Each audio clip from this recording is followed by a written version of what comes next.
Je m'appelle Flavien Dupuis, j'ai 36 ans, je travaille actuellement à la Cour des comptes. J'ai une formation d'ingénieur qui m'a conduit d'abord au ministère de la Défense, puis au ministère des Finances et enfin à la Cour des comptes.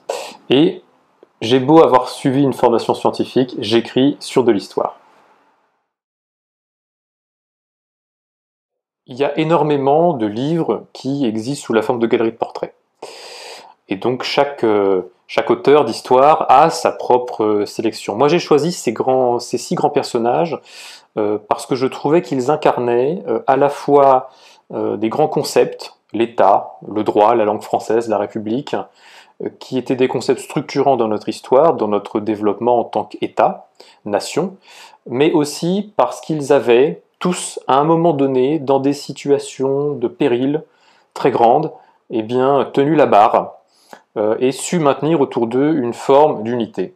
C'est Charles V, au lendemain de la bataille de Poitiers, qui n'est pas encore roi et qui n'est que dauphin, et qui arrive eh bien, à contrer les velléités de coups d'État des États généraux, qui luttent contre les puissances factieuses emmenées par Charles le Mauvais. C'est Gambetta au lendemain de l'armistice de Sedan, le 4 octobre 1870, qui devient l'âme résistante du gouvernement de la défense nationale. C'est évidemment Clémenceau et l'Union sacrée en 1917. Bref, tous ces grandes figures connues du grand public ont joué un rôle dans ces grands moments de notre histoire et évité eh bien, la catastrophe.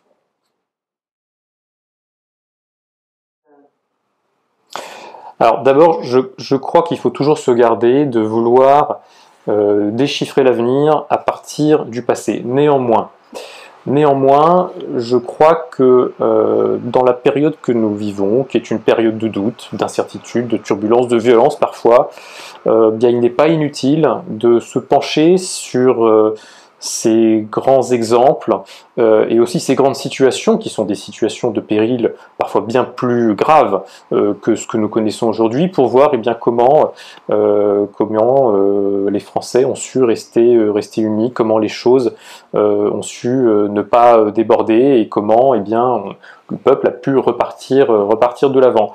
Je crois d'abord que le fait que l'État soit une figure centrale de notre histoire eh bien, doit nous conduire à eh bien, toujours laisser une certaine place à la notion de service public, à la notion d'intérêt général qui est structurante pour nous. Je crois que la France également, en tant qu'État de droit, bien, est un pays dans lequel les libertés fondamentales doivent être préservées. Il est vrai également eh bien, que la langue française est également un héritage, un trésor, un facteur d'unité extrêmement important dans notre histoire qu'il faut conserver, qu'il faut préserver. Et puis, au-delà de ça, eh bien, nos institutions, notre République, notre capacité à peser sur la scène internationale, mais également l'espoir qu'il faut toujours garder dans le fait que bien, la France, c'est une idée et c'est un projet à entretenir et bien, que nous pouvons trouver les ressources pour aller de l'avant.